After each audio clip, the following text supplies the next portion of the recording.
Well, howdy there, Internet people. It's Dana again, and today you're at Research Road. This is a weekly series where we go through science and tech news with a bit of dry humor.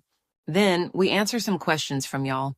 But first, just a quick reminder that it's Giving Day at California State University Northridge, and we're directing everybody over to Project Rebound. Fun fact, Giving Day there is a multi-day event. That was really confusing for me this week. Okay, back to the normal format.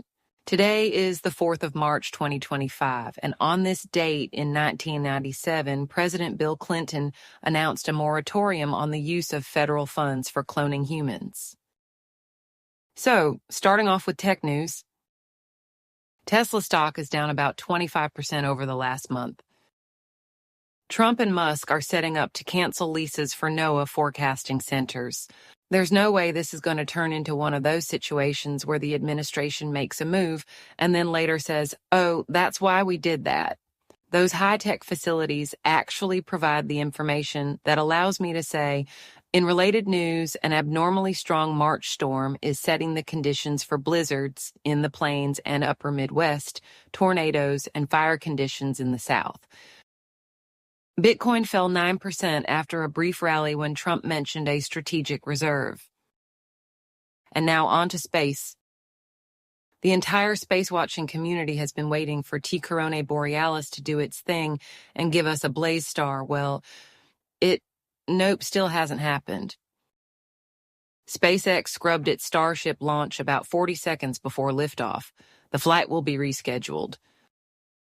Firefly Aerospace became the first private company to put a lander on the moon. It started sending images back almost immediately. A Russian spacecraft resupplied the International Space Station. Now it's time to talk about the developing climate crisis. Trump has signed an executive order trying to figure out how to open up 280 million acres of national forests to the timber industry. It looks like it also includes an attempt to get around endangered species protections. If you voted for Trump, go read the Lorax. Texas reportedly needs 30 small nuclear reactors to supply projected data center needs. Reporting suggests that China has a virtually endless supply of thorium within its borders. Thorium can generate 200 times as much energy as uranium. In parts of Europe, the price of power per megawatt hour dropped into the negative for a bit. That's right, solar is that productive. The actual concern is that it's so productive it might hurt investment. Imagine what a functioning society that wasn't centered on the pursuit of profit would do in this situation. In the world of animals, some state officials have suggested eating some invasive species, like nutria. For those who know what those are, the proper spelling of ick for your comment is ICK. Another cat food in the Pacific Northwest has been recalled over bird flu concerns. It's named Wild Coast Raw. The lot numbers are available online. In health news, a case of measles in Philadelphia does not seem to be connected to the outbreak in Texas. The mysterious disease in the Democratic Republic of Congo may be from a contaminated water source. Early lab results have said it is not Ebola or Marburg. Reporting suggests that U.S. aid cuts have slowed the response.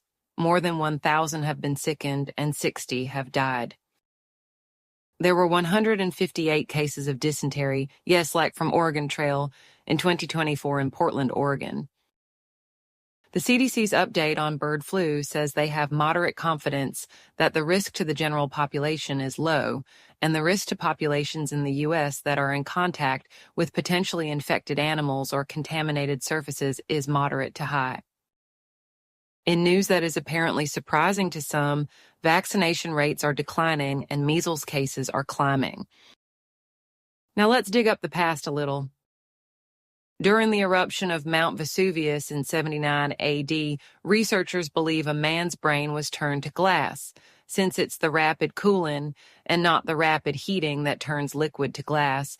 There's always been a question of exactly how that might have happened. Well, the new research suggests that a cloud of ash rapidly dissipated, allowing for the rapid cooling. 22,000-year-old tracks in New Mexico point to the use of sledges. Picture a sledge as two wood poles forming an X, being dragged behind someone with cargo near the cross point. These vehicles were known, but this is the earliest known use. Two people with a metal detector in Poland were looking for military artifacts from World War II. They failed so hard they succeeded. They wound up uncovering a military artifact from ancient Rome. It looks like a Roman spatha, which is a longsword used by those on horseback. And now on to oddities. Reporting says that helium may be stuck in the center of the Earth. I feel like this is the kind of information that will spark a balloon Earth theory. And now we're going to answer some of your questions. What's up with the U.S. not doing cybersecurity operations against Russia? That seems like a horrible idea. Okay, so this one gets confusing. The U.S. didn't stop cybersecurity operations against Russia. The U.S. stopped offensive cyber operations against Russia. Also, it's not all of the U.S., just the Pentagon portion. I asked somebody who knows a whole lot about this type of thing, and they said stopping the operations was, quote, dumb, but not necessarily devastating. Are there really more measles cases, or is this really just more media coverage on a topic? Why do they make it seem like we haven't had measles recently when there are cases? So there is more coverage because there are more cases. That last question is probably related to something I've seen come up a few times. A lot of times the reporting will say that a certain location hasn't had a case in 10 years, but then you find they reported one. The one that's showing up in the records is almost always from an international traveler who contracted it overseas and didn't spread it here. Dana, the asteroid got me thinking, and I don't mean any offense when I ask this, but I think we're a lot alike. What's your plan in the event of some apocalyptic bad thing happening? You seem kind of like a science nerd, and saying that you wanted to be like Lara Croft in a previous video makes me think that you're probably not like her. You don't want to be like people you are already like, right? So what are people like us supposed to do in the event of a major disaster? So first, no offense taken.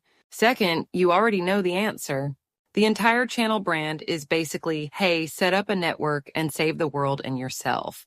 So you're a science nerd? I bet you can list a dozen ways to create electricity on a small scale. All of that science knowledge is greatly appreciated by people. Third, my personal plan in the event of some major disaster is to hang out with my network. That looks like all the questions for this week. This week's quote is attributed to Albert Einstein. Two things are infinite, the universe and human stupidity. And I'm not sure about the universe. So that's all the data we have to date. Hope you enjoyed it and hope to see you again soon.